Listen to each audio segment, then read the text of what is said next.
안녕하세요. 우리 채널 오시기를 환영합니다. 안녕하세요. 전 50대 중반의 여자입니다. 저희 부모님은 아주 엄격하고 보수적인 분이었어요. 늘 이거 해라 저거 해라 잔소리 하시면서 자식들을 통제하려고 하셨죠. 전 여자라는 이유로 안 되는 거 투성이었습니다. 그래서였을까요? 중매로 만난 남편과 20년을 넘게 살며 전 꿈에도 이혼을 생각해 본 적이 없었죠.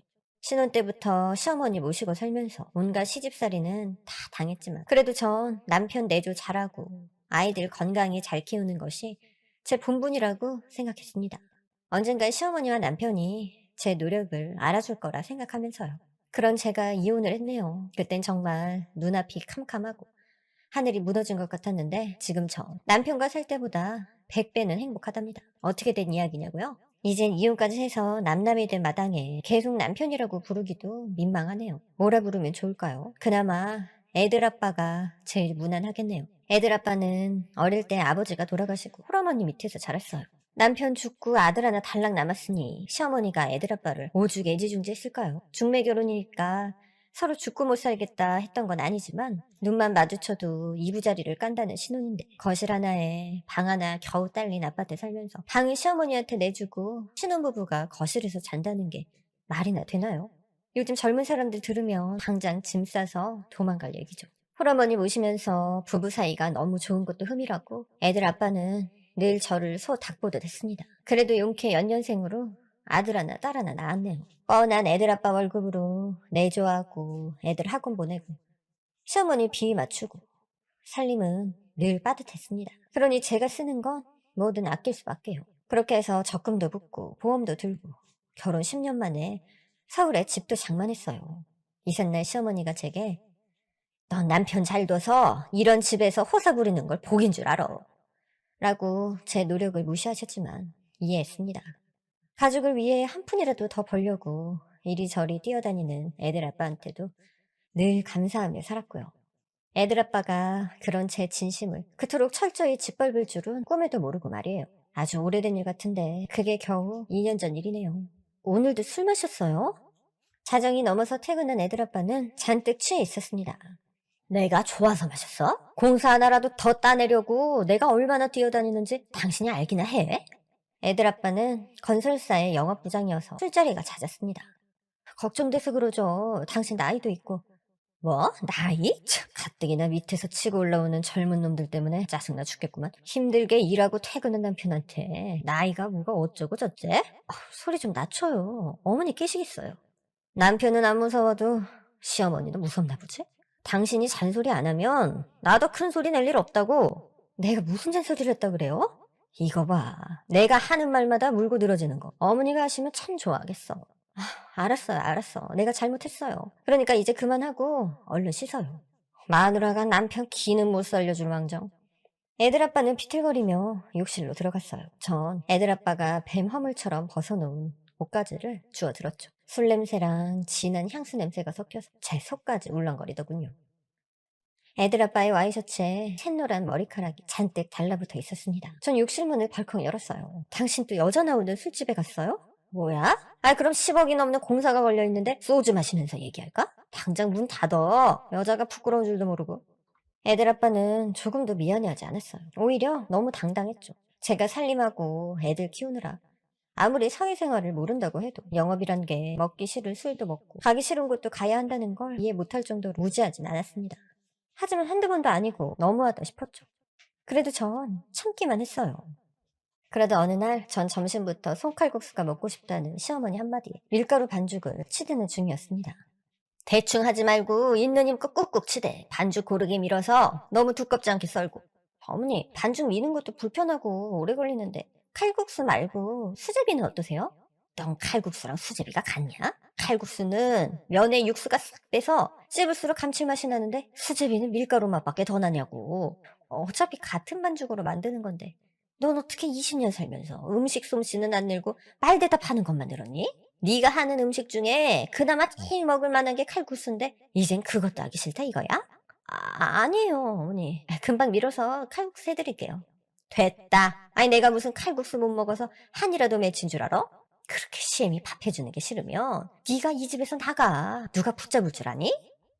시어머니는 늘 이런 식이셨습니다. 없는 트집도 만들어서 잡아내는 분이셨죠. 모든 좋은 일은 애들 아빠가 잘나서요. 나쁜 일은 집안에 며느리가 잘못 들어와서라고 하셨고요. 제가 이 집안의 며느리가 된 지 20년이 넘었는데도 말이죠. 그때 애들 아빠가 전화를 해서는 중요 서류를 집에 두고 왔다며 노발대발이더군요.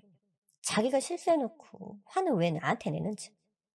당장 30분 후면 회의 시작이야. 대표님까지 참석하는 중요한 자리인데 망치면 어떻게 되는 줄 알고 떠드는 거야. 대표님이요? 그래, 이 멍청한 여편네야. 서류 들고 당장 회사로 튀어와. 회사 앞으로 오지 말고 길 건너 편의점 앞에서 기다리라고. 알았어? 전 부랴부랴 서류를 챙겨서 밖으로 나왔어요. 평소에는 버스비도 아까워하는 저였지. 상황이 상황인지라 택시를 잡아탔죠. 회사에 거의 도착했을 때쯤엔 지갑을 가지고 나오지 않았다는 걸 깨달았습니다. 기사님, 제가 너무 급하게 나와서 지갑을 놓고 왔거든요. 도착하면 애아빠한테 택시비 받아서 드릴 테니까 밖에서 좀만 기다려주시면 안 될까요? 뭐 그럽시다. 올해는 못 기다립니다. 감사합니다. 바로 드릴게요. 전 택시에서 내려서 회사로 들어갔어요. 그때 마침 애들 아빠가 로비를 걸어오는 게 보였습니다. 내가 길 건너에서 기다리라고 했는데 왜 여기까지 들어왔어? 누가 보면 어쩌려고. 그게 아니고 택시비가. 그건 또 뭐야? 주접스럽게 뭘 묻히고 다니는 거야? 밀가루예요. 어머니 점심 준비하다 당신 전화 받고 급하게 나온 거라 그래요. 뭘 하다 나왔든 그건 내 알 바 아니고. 됐어. 서류나 이리 줘. 고맙다, 수고했다, 다정한 말 한마디 해주면 어디가 덧날까요? 애들 아빠가 무뚝뚝한 거야. 하루 이틀 일이 아니었지만 제가 누구 점심을 만들다 나왔는데 그런 식으로 말하다니요. 새삼스레 애들 아빠한테 서운한 마음이 들더군요. 누가 보기 전에 얼른 대표님! 대표라는 남자 옆에는 세련되게 차려입은 여자가 서 있었습니다. 그 뒤로는 멋지게 차려입은 남자 직원 4명이 대기 중이었죠. 어머, 김 부장님, 곧 회의 시작인데 여기서 뭐하고 계세요? 오비서, 그게, 김 부장님, 준비는 잘 하셨죠? 대표님이 오늘 회의에 기대가 크세요. 오비서, 대표님은 옆에 있는 오비서라는 여자에게 호통을 쳤어요. 집에서는 큰 소리 떵떵 치면서 왕처럼 굴던 애들 아빠가 그렇게까지 굽신대는 모습은 처음이었습니다. 자기 아들이 제일 잘난 줄 아는 시어머니가 저 모습을 보면 뭐라고 할지 궁금하더군요. 그래도 그땐 애들 아빠라고 가족들 먹여 살리느라 고생이 많구나 싶어서 가만히 있을 수가 없었죠. 저도 애들 아빠 옆에 서서 허리를 굽혔습니다. 대표님, 현우 아빠 잘 부탁드릴게요. 현우 아빠? 김 부장님 아들 이름이 현우라고 하지 않으셨어요? 오비서, 그건... 김 부장, 이분은 누구시지? 대표님이 물으셨죠. 저를 위아래로 훑어보는 시선이 느껴졌습니다. 이럴 줄 알았으면 옷이라도 좀 챙겨 입고 나오는 건데 싶어서 아차 싶었죠. 하긴 누가 대표님이랑 마주치게 될 줄 알았나요? 아줌마, 금방 택시비 가지고 나온다더니 여기서 뭐 하는 거예요? 맞다, 택시비. 나이살이나 먹고 할 짓이 없어서 택시비를 안 내고 도망쳐요? 다 필요 없고 그쪽이 이 아줌마 남편이요? 택시비 2만 원 빨리 내놔요. 흥분한 택시기사가 애들 아빠한테 소리쳤습니다. 제가 내릴 때 미터기에 찍힌 요금이 1,500원이었는데 갑자기 2만 원이나 내놓으라니. 그때 애들 아빠가 지갑을 꺼내면서 이 사람이 생사람 잡겠네. 대표님, 오해하지 마십시오. 제 아내가 워낙 바빠서 집에서 일하는 아줌마한테 심부름을 좀 시켰더니 아줌마가 뭔데 회장님께 나를 부탁하고 말고 해요. 하여튼 오지랖만 넓어가지고. 아줌마라고요? 전 너무 어이가 없어서 말문이 막혔습니다. 20년이나 한 입을 덮고 산 세월은 다 뭔가 싶었죠. 아줌마, 얼른 안 가고 뭐해요? 오비서, 회장님 모시고 얼른 올라갑시다. 애들 아빠는 끝까지 절 아줌마라고 부르더군요. 그때 제가 무슨 정신으로 집으로 돌아갔는지 모르겠어요. 기껏 밀어놓은 밀가루 반죽은 이미 쓰레기통 속에 들어가 있더군요. 제가 너무 늦게 들어오는 바람에 반죽이 다 말라 비틀어졌다나요. 시어머니는 제가 밖에서 무슨 일을 당했는지 관심도 없이 칼국수 타령만 하셨습니다. 집에 들어온 애들 아빠는 절 보자마자 뺨을 올려붙였습니다. 결혼 초부터 화가 나면 손부터 올리던 사람이긴 했어요. 하지만 애들이 다 커서 대학생이 된 이후엔 큰 소리는 낼지언정 손대진 않았거든요. 그래서 전 내심 남편도 나이를 들며 성격이 점점 부드러워지는구나 했습니다. 그런데 제가 너무 애들 아빠를 몰랐던 거죠. 저도 가만히 맞고만 있을 순 없었어요. 당신 나한테 미안하다는 말부터 해야 하는 거 아니에요? 뭐? 이 여편 내가 남편 얼굴에 먹칠을 해도 입은 수지? 거기가 어디라고 그런 주접스러운 꼴로 나타나? 그것도 대표님 앞에 무릎 꿇고 납작 엎드려서 빌지 못해? 지금 화낼 사람이 누군데 저보고 무릎 꿇고 빌라고 하더라고요. 제가 대체 잘못한 게 뭘 한 건지 아무리 생각해도 떠오르지 않았습니다. 말려야 할 시어머니는 오히려 옆에서 애들 아빠를 부추겼죠. 그렇잖아도 요즘 얘 하는 꼬라지 마음에 안 들었는데 아범아 잘했다. 어떻게 그런 말씀을. 오히려 잘못한 사람은 아범이라고요. 너도 방금 봤지? 얘가 요즘 이래. 하늘 같은 남편 낳아준 시애미를 이젠 뒷방 늙은이 취급한다고. 아범 없을 때 얘가 날 얼마나 무시하는 줄 아니? 제가 언제 어머니를 무시했다고 그러세요? 밖에서는 지가 무슨 효부인 척 나를 못된 시애미 만들어 놓고서 네가 사람들한테 내 욕하고 다니는 거 내가 모를 줄 아니? 너 속으로는 내가 얼른 저 세상 가기만 바라고 있지?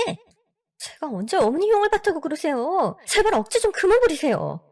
억지? 나도 듣는 게 다 있어. 너 요한마트에서 내가 음식 갖고 까탈 부린다고 했다면서? 다 늙은 게 해주면 해주는 대로 먹지. 그 나이에 무슨 반찬 투정이냐고. 주인 여자랑 낄낄거리는 거 본 사람 있어. 대체 누가 그런 말을. 제가 하지도 않은 말을 했다고 거짓말까지 섞어가며 남편을 부추기다니. 대체 제게 무슨 억하심정이 있어서 이러는 건지 미치고 팔쩍 뛸 노릇이었습니다. 봐라 얘 아무 말도 못하는 거. 남편 망신 주는 것도 모자라서 시어머니 험담을 하고 다녀? 이 옆에 내가 진짜 제정신 아니네. 시어머니와 애들 아빠가 절 몰아세웠습니다. 마침 학교에서 돌아온 딸이 제 앞을 막아섰죠. 이번에 뭔데요? 이번에 또 무슨 트집을 잡아서 엄마를 괴롭히고 있는 거예요? 그래도 딸은 같은 여자라고 늘 제 편이었습니다. 철이 들면서부터는 제게 아빠랑 이혼하면 안 되냐고 늘 말했었죠. 딸이 보기에도 제가 사는 게 불쌍했던가 봅니다. 딸은 제 얼굴을 보자마자 설마 엄마한테 손을 올린 거냐고 소리쳤습니다. 어디 감히 부모한테 소리를 치니? 네가 다 입고 먹고 한 게 누구 덕인데. 이래서 기집애 나와봤자 다 거라는 거야. 할머니는 여자 아니에요? 같은 여자로서 엄마가 불쌍하지도 않아요? 불쌍해? 남편이 벌어다주는 돈으로 편하게 살림이나 하면서 불쌍하기 뭐가 불쌍해. 젊어서 남편 잃고 혼자 아범 키워낸 내가 더 불쌍하지. 엄마 다 필요 없고 제발 이혼해. 딸이 울먹이더군요. 그동안 딸이 이혼 이야기를 꺼낼 때마다 말도 안 되는 소리 하지 말라고 혼냈던 저였는데 그때 처음으로 애들 아빠와 헤어지고 싶다는 생각을 했습니다. 언젠간 제 노력을 알아줄 거라 생각하며 참아온 세월이 너무 억울하고 한심했어요. 그때 남편이 딸에게도 손을 올렸습니다. 딸의 고개가 획 하고 꺾일 만큼 있는 힘껏 말이에요. 딸이나 옆편내나 똥오줌 못 가리는 건 똑같구만. 뭐? 이혼? 자식이 부모한테 할 소리가 없어서 이혼하라고? 제가 당하는 것까진 참을 수 있었어요. 하지만 딸한테 그러는 거 제 생살이 뜯겨나가는 것만큼이나 고통스러웠습니다. 전 애들 아빠에게 달려들어서 그의 머리털을 쥐어뜯었어요. 애한테 왜 그래요? 마누라한테 손 올리는 것도 모자라서 이제 자식까지. 당신이 그러고도 부모예요? 2년 당장 아범을 놓지 못해? 시어머니가 저를 뜯어 말리셨고 전 바닥에 엎드려서 흐느꼈습니다. 이튿날 애들 아빠가 이혼 서류를 내밀더군요. 나 더 이상 당신하고 못 살아. 어제 일 때문에 그래요? 어제 일이 없었어도 난 당신하고 이혼하려고 했어. 나니까 그동안 무식한 당신하고 살아줬지 다른 남자 같았으면 어림도 없지. 이젠 딸한테까지 무시를 당하고. 그리고 그 꼴 눈이 있으면 당신도 어제 봤을 거 아니야. 밖에서 예쁘고 세련된 여자들만 보다가 집에 와서 당신을 보면 진짜 저게 여잔가 싶어서 한숨부터 나온다고. 애들 아빠 막말이 심하긴 했지만 하긴 애들 아빠는 영업 다니면서 늘 멋있고 능력 있는 여자들을 많이 만날 수밖에 없었겠죠. 전 어제 본 회장 비서를 떠올렸어요. 오비서라는 여자는 제가 보기에도 예쁘고 매력적이었죠. 남자들이 보면 한 번쯤 데이트를 신청하고 싶겠구나 생각이 들 만큼 말이에요. 나도 앞으로 외모에 신경 쓸게요. 어제는 당신이 애를 때리는 바람에 내가 호박에 줄 긋는다고 수박되는 줄 알아? 그리고 이미 늦었어. 네? 늦었다니 설마 당신. 멍청한 머리가 그럴 땐 잘 돌아가나 보지? 그래, 나 여자 있어. 세상이 무너지는 기분이란 것이 이런 걸까 싶었습니다. 20년 동안 뒷바라지한 조강지처를 놔두고 딴 여자라니. 대체 언제부터 애들 아빠가 절 속여왔던 걸까요? 전 그것도 모르고 애들 아빠를 하늘처럼 여기며 떠받들고 살았는데 어떻게 제게 이런 식으로 이혼을 통보할 수 있는지 납득이 안 가더군요. 간통죄도 없어진 마당에 당신이 할 수 있는 건 아무것도 없어. 그동안 정을 생각해서 전셋집 보증금 정도 마련해 줄 테니까 당장 짐 싸서 나가. 그렇게 전 애들 아빠와 이혼했습니다. 아니 버림받았다는 표현이 더 정확하겠네요. 왜 그렇게 쉽게 남편과 이혼을 해줬냐고 말씀하실 분도 계실 거예요. 글쎄요. 그때 전 너무 경황이 없었고 사실 지쳐 있었던 거예요. 뭘 위해 고된 시집살이를 견뎌가며 애들 아빠의 뒷바라지를 했을까. 삶이 너무 허망했고요. 그리고 어쩌면 그게 다 신의 뜻일지도 모르겠습니다. 남편과 이혼을 하고 딸도 저를 따라서 집을 나왔어요.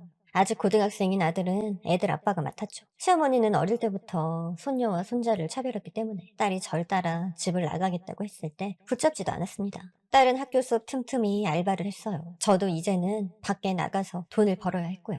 제가 그나마 잘하는 게 살림이라고 출장 파출부 업체에 등록을 했죠. 20년 동안 살림만 한 게 지겹지도 않냐며 딸은 탐탁지 않아 했지만 제가 할 줄 아는 게 그것밖에 없으니 어쩌겠어요. 요즘은 맞벌이하는 부부가 많아서 그런지 젊은 사람들도 파출부를 부르더군요. 물론 고정은 아니었고 필요할 때만 한 번씩 말이에요.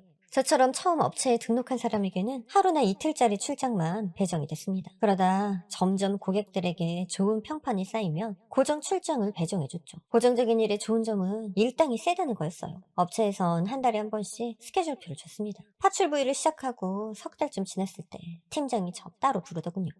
고객들이 홍 여사님 칭찬을 많이 하세요. 손끝이 아주 야무지다고요. 시어머니에겐 한 번도 못 들어본 칭찬을 팀장에게 들으니 괜히 뿌듯하더군요. 그래서 말인데요. 홍 여사님께서 VIP 한 분을 맡아주셨으면 합니다. VIP요? 일은 힘들지 않을 테니까 걱정하지 마시고 다만 좀 까다로운 분이셔서 일주일에 한 번씩 들러서 청소만 해주시면 됩니다. 청소만요? 그럼 빨래나 식사는요? 그건 됐습니다. 앞으로 다른 댁에는 안 가셔도 되시고 VIP만 신경 써주세요. 일한 지 겨우 석 달밖에 안 된 제가 VIP를 맡는다는 게 영 내키지 않았어요.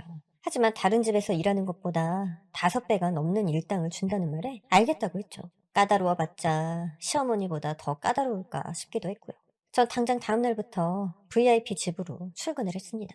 제가 그래도 파출부 일 석 달하면서 좀 산다 하는 사람들 집에 많이 가봤거든요. 그런데 역시 VIP는 다르더군요. 옛날 드라마 보면 우아하게 차려입은 사모님들이 네 평창동입니다 하고 전화 받잖아요. 딱 그런 드라마에 나오는 집이었어요. 지은 지는 꽤 된 것 같은데 고풍스럽고 우아한 분위기를 풍기는 2층짜리 저택이었죠. 일주일에 한 번 청소만 하면 된다고 팀장이 말했지만 집은 청소를 할 것도 없이 깔끔하기만 했습니다. 그래도 전 위아래층을 오가며 청소기를 돌리고 걸레질을 했죠. 집이 넓어서 시간이 좀 걸리긴 했지만 그래봤자 2시간이나 걸렸을라나요. 아, 이러고 일당을 그렇게 많이 받아도 되나? 전 괜히 마음이 불편했어요. 청소할 때 보니까 세탁바구니 안에 빨랫감이 있던데 그거라도 빨아놔야겠다 싶더라고요. 따로 빨아야 할 게 있을까 싶어서 세탁바구니를 뒤지는데 운동할 때 입는 기능성 러닝 몇 개를 빼고는 남자 팬티뿐이더군요. 애들 아빠랑 살 땐 외간 남자 팬티를 만진다는 건 상상도 못 해본 일이었는데 파출부 일하면서 별의별 일을 다 하다 보니 이젠 아무렇지도 않았죠. 다른 집은 어떤지 모르겠지만 전 사실 애들 아빠 속옷까지 다리미로 다렸었거든요. 친정엄마도 늘 그렇게 하셨었고요. 전 다용도실 선반에서 다리미를 찾았습니다. 빨래 다림질까지 하고 나자 일당만큼은 아니지만 그래도 일을 좀 한 것 같아서 마음이 놓였어요. 그날 새벽에 자고 있는데 팀장에게서 전화가 왔습니다. 홍 여사님, 혹시 오늘 VIP 댁에서 청소 말고 다른 거 있습니까? 빨래가 좀 있길래 그것만 좀... 아니, 시키지도 않은 일을 왜 하는 거예요? 없는 먼지까지 만들어가며 청소했는데 시간이 너무 많이 남아서요. 일당도 많은데 할 일은 없고. 일 없고 일당 많으면 땡큐지? 왜 시키지도 않은 일까지 하고 그래요? 진짜. 다시 연락드릴 테니까 일단 대기하세요. 자고 있던 딸이 깨서 자초지종을 묻더군요. 제 얘기를 다 들은 딸이 파출부 일을 그만하라고 했지만 당장 먹고 살 일도 걱정이었고 무엇보다 딸의 학비가 걱정이었죠. 애들 아빠가 딸 등록금은 지원해줄 수 없다고 했거든요. 엄마, 근데 있잖아. 현우가 그러는데 아빠가... 저와 이혼한 애들 아빠가 얼마 전 웬 젊은 여자를 데리고 집으로 왔다고. 현우가 제 누나한테 연락을 했나 보더군요. 이혼할 때 애들 아빠에게 다른 여자가 있는 거 비밀로 했었거든요. 이혼하기 전부터 아빠한테 여자 있었던 거지. 그치? 아니야. 아니긴 뭐가 아니야? 현우가 그러는데 아빠랑 같은 직장 다니는 여자라던데? 이거 봐. 이렇게 아빠랑 할머니한테 딱 붙어서 여우짓 하는 거. 딸이 내민 핸드폰 화면에는 애들 아빠와 시어머니 사이에 앉아서 팔짱을 끼고 활짝 웃고 있는 여자가 찍혀 있었습니다. 그런데 어딘가 낯이 익더군요. 맞아요. 그때 회장 옆에 서서 절 위아래로 훑어보던 그 여자, 오비서였습니다. 전 다시 그날의 일이 떠올랐어요. 절 회장님 앞에서 일하는 아줌마라고 무시하던 남편보다 그 옆에서 사실을 다 알고도 저를 비웃었을 남편의 불륜력, 오비서를 생각하니 화가 머리끝까지 나더군요. 남편은 그날 절 오비서와 비교하기까지 했었어요. 전 그것도 모르고 오비서가 드라마 속 여배우처럼 예쁘고 멋지다고 생각했다니. 전 밤새 잠을 이루지 못했습니다. 며칠 뒤 팀장은 제게 VIP 일을 계속하라고 했어요. 당연히 잘렸을 거라 생각했는데 의외였죠. 대신 다시는 쓸데없는 짓을 하지 말라고 엄포를 놓았지만요.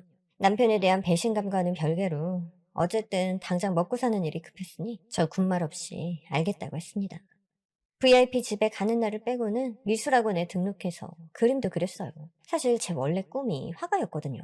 학창시절엔 미술 선생님께 재능이 있다는 소리도 들었었고요. 하지만 저희 부모님이 그걸 허락하셨을 리가 없잖아요. 요즘은 다르지만 그 시절엔 화가라면 굶어 죽기 딱 좋은 직업이라고 할 때였으니까요. VIP를 전담하고 나서 반년쯤 지났을까요? 한 번도 VIP와 마주치진 않았고 팀장도 고객에 대한 정보를 알려주지 않았지만 전 그가 나이 지긋한 남자라는 것과 아이가 없다는 것, 경제 관련 책을 주로 읽는다는 걸 알 수 있었죠. 파출부라는 게 참 그래요. 일하는 집 식구들 성격이며 식성이며 속옷 사이즈까지 알고 싶지 않아도 다 알게 되어 있죠. 어느 날은 냉장고 청소를 하려고 문을 열었는데 안에 물과 금색 보자기에 쌓인 박스만 들어있더군요. 집에선 밥을 아예 안 먹나 싶어서 그 박스를 꺼내 열었는데 글쎄 그 안에 어린애 팔뚝만한 자연산 송이가 들어있더군요. 세상에 이 귀한 걸. 살다 그렇게 큰 송이는 처음 봤어요. 아무리 냉장고에 보관해뒀다지만 조금만 더 시간이 지나면 송이가 다 상할 것 같더군요. 대체 얼마나 대단한 사람이길래 이렇게 귀한 걸 먹지도 않고 처박아두는지 이해가 안 갔습니다. 그렇다고 제가 가져갈 수도 없고 말이죠. 싱크대를 열어보니 작은 냄비가 있었어요. 조미료 하나 없는 집이니 다른 걸 만들기도 그렇고 전 그걸로 솥밥을 했습니다. 송이 익어가는 냄새에 없던 식욕도 저절로 생기겠더군요. 아니나 다를까 그날 저녁 또 팀장에게서 전화가 걸려왔어요. 저도 나름대로 변명할 거리를 준비해두고 있었는데 의외로 팀장의 목소리가 사근사근했습니다. 홍 여사님, 혹시 오늘 VIP 댁에서 무슨 일이 있었습니까? 팀장에게 오늘 있었던 일을 말해야 하는 건가 잠깐 고민했어요. 허락도 없이 그 비싼 송이를 가지고 멋대로 밥을 해놓고 왔으니 VIP가 송이값을 물어내라고 해도 할 말이 없었죠. 저희도 이게 무슨 일인지 모르겠지만 VIP께서 앞으로는 일주일에 2번씩 홍 여사님을 보내달라고 하시더군요. 그리고 식사 준비를 해달라고 하셨습니다. 네? 2번씩 식사 준비까지요? 워낙 까다로운 분이라 그동안 담당자를 교체해달라는 요청은 하셨어도 이렇게 홍 여사님을 콕 집어서 보내달라고 하실 줄이야. 아무튼 잘 부탁드리겠습니다, 홍 여사님. 전화를 끊고 얼떨떨했어요. 제가 만든 솥밥이 입에 맞으셨나 보다 그렇게만 생각했어요. 장도 쎄쓰라고 제 음식을 맛있다고 생각하는 사람이 이 세상에 한 명 더 늘어나지 않을까. 다음 들릴 때까지 부족하지 않게 밑반찬과 찌개를 만들었어요. 깔끔한 걸 좋아하는 사람이라고 하더니 긴 간살치에 늘 설거지를 정리를 하고 그러다 한 달쯤 지냈어요.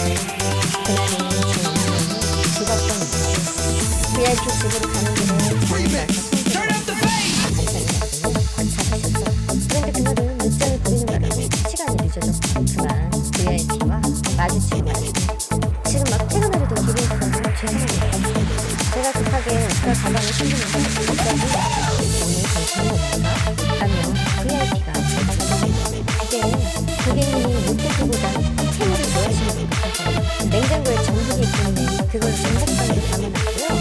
또 밥잔 나랑 같이 밥 좀 먹어주시겠어? 네? 제가 가면 어떻게 고객님이랑 혼자 먹기 쓸쓸해서 그래요. 부탁 좀 할게요. VIP의 부탁이라니 거절했다가 생일 일자리를 잃게 될까 걱정이 됐어요. 전 방금 한 밑반찬을 접시에 넣고 해산물을 담고 넣은 해물 뚝배기 식탁 위에 올렸습니다. 너무 긴장을 해서 밥이 입으로 들어가는지 코로 들어가는지 모르겠거든요. VIP가 제 음식을 먹는 건 처음 보는지라 이름이 맞는지 궁금하게 했어요. 언제가 한번 물어보고 싶은데 쓸데없이 속옷은 왜 다른 게 없습니까? 네? 그거요. 애들 아빠가 깨끗이 씻고 나와서 구겨진 속옷 입으면 기분이 좋다고 해서 그렇게 해줬었거든요. 남편이 주문한 거 있잖아요. 그런가요? 애들 아빠도 그렇게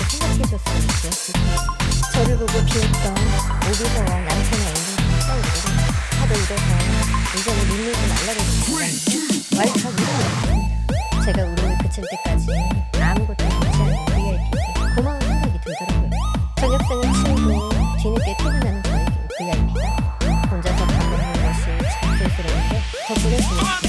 혼자서는 우리 집에 오는 날은 기다렸던 나랑 같이 자는 거지 라고 말했어. 제가 그렇게 축하를 드렸는데도 VIP가 정중하게 부탁을 했어요. 아, 그리고 고객님이 VIP를 기르는 거 앞으로 그냥 장 사장이라고 불러요. 전 알겠다고 그러겠다고 했습니다. 그날부터 전 장 사장님 집에 들르는 날마다 그와 함께 저녁을 먹고 퇴근을 했어요. 처음에는 정말 밥만 먹고 소리를 했는데 나중에 가끔 식사 후에 차도 같이 마셨어요. 장 사장님과 식사를 할 때 떠드는 쪽으로 주로 저였습니다. 장 사장님은 말수가 적은 분이죠. 그러니 제가 장 사장님의 마음에 진짜를 했거든요. 게다가 장 사장님께 미주얼 공부와 안하니까 때문에 심지어 애들 아빠가 바람을 핀 얘기까지. 제가 여자로서 얼마나 애교가 없었으면 남편이 바람까지 폈어요. 제가 봐도 이렇게 다 늙고 돌지 않는데 그렇지 않아요. 보면 아니 어르신은 내가 본 여자 중 가장 현명하고 지혜로운 여자다. 장 사장님 지금 무슨 말씀이세요? 저는 음식 솜씨가 좋은 사람이에요. 그런데 같이 밥도 먹고 이야기도 나누면서 여진 씨가 얼마나 괜찮은 사람인지 알아요. 사실 나도 여진 씨와 같은 상태가 있어요. 내 전부인도 바람이 나서 이혼하고 내가 지금은 이렇게 성공을 해서 사랑을 드리게 됐어요. 내 말이 아주 강했습니다. 장 사장님은 제가 마음의 준비가 될 때까지 기다리겠다고 했어요. 전 우선 딸이 뭐라고 할지 걱정이 되더라고요. 딸은 귀가가 늦어진 제게 남자친구라도 생겼냐며 장난을 쳤었거든요. 장 사장님과의 일을 딸이 들으면 펄쩍 뛰며 반대할 줄 알았는데 딸이 그러더군요. 엄마도 이제 남자한테 사랑받고 살아 라고요. 그렇게 전 장 사장님과 결혼을 했습니다. 50이 넘은 나이에 웨딩드레스까지 입어보고 정말 꿈만 같았죠. 장 사장님의 가까운 지인들과 사랑하는 제 아들, 딸만 참석한 조촐한 결혼식이었지만 행복했어요. 전 세상에 저보다 못난 사람이 또 있을까 하며 늘 스스로를 깎아내렸는데 장 사장님은 절 이 세상에서 가장 귀한 사람으로 대해줬습니다. 여자로서 사랑받는다는 게 이런 기분이구나 싶었죠. 장 사장님은 회사 창립 기념일 파티에 저와 함께 가길 바랬어요. 그런 자리에 제가 어떻게 감히 장 사장님 얼굴에 먹칠이라도 하면 어쩌려고요. 난 회사 전체에 당신을 자랑하고 싶어요. 그러니까 그날 현서랑 현우랑 같이 참석해요. 애들도요? 당신과 결혼했으니 현서랑 현우는 내 자식인 거요. 아버지 회사 창립 기념일에 자식이 참석하는 건 당연한 건 아니겠소? 마음 씀씀이 하나하나 어쩜 그렇게 다정하고 세심한지. 애들 아빠랑은 비교도 안 될 정도였죠. 아니, 비교를 하는 것 자체가 미안할 지경이었습니다. 창립 기념일 파티는 S호텔에서 열렸어요. 강남에서 제일 잘 나간다는 샵에서 메이크업을 받고 최고급 디자이너 드레스를 차려 입으니 마치 딴 사람이 된 것 같았죠. 기분만 그런 게 아니라 외모까지 말이에요. 역시 사람은 가꿀수록 예뻐진다는 말이 맞나 보다 싶었죠. 기사가 운전하는 차를 타고 이동하는 내내 거울을 얼마나 들여다봤는지 몰라요. 딸이 엄마 예쁜 거 이제 알았어? 라며 눈을 흘기더군요. 사장님은 아직 도착 전인가 봐. 엄마, 나 잠깐 화장실 좀. 혼자 기념식장에 먼저 들어가기는 여전히 자신이 없더군요. 전 호텔 로비를 서성이며 장 사장님을 기다렸습니다. 그런데 거기서 애들 아빠를 마주치다니. 애들 아빠도 절 발견했는지 눈이 휘둥그레지더군요. 놀라는 것도 당연했죠. 5,000원 주고 산 싸구려 티셔츠를 10년씩 입고 살던 와이프가 지금은 이렇게 화려한 모습으로 눈앞에 나타났으니 말이에요. 당신 여기 왜 있어? 이 꼴은 다 뭐야? 어디서 어울리지도 않는 옷까지 주워 입고 꼴에 화장까지 했네? 당신이 무슨 상관이에요? 나야말로 당신이 왜 여기 있는지 묻고 싶어요. 당신이 바람핀 그 여자 오비서랑 같이 온 거예요? 당신 오비서랑 내 사이는 어떻게 알았어? 이혼하고 조용하길래 주제 파악하고 찌그러져 있나 했더니 설마 내 뒷조사라도 한 거야? 뒷조사? 저강지쳐 버리고 젊은 여자랑 바람난 남편 뭐가 좋다고. 내가 당신 뒷조사까지 해요. 나랑 이혼하자마자 그 여자를 집까지 데리고 가다니. 그 집이 어떤 집인데요?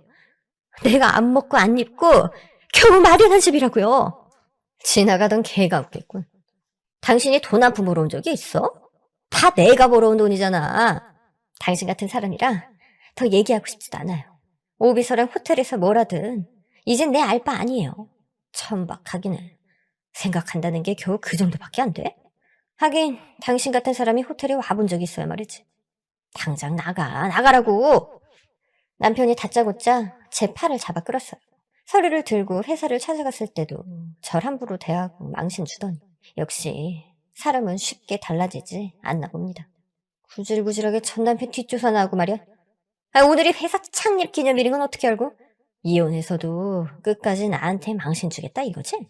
잠깐만, 오늘이 당신 회사 창립 기념일이라고요? 전 그제 알았습니다. 장 사장님이 애들 아빠가 일하는 건설회사 대표였다는 사실을요. 왜 여태 그걸 몰랐던 건지. 서류를 갖다 주러 남편 회사에 갔던 날 너무 경황이 없어서 대표님 얼굴을 제대로 못 본 건 사실이었지만 그래도 그렇지. 제가 장 사장님께 회사에 대해 물어볼 때마다 말을 자꾸만 빙빙 돌리길래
안녕하세요.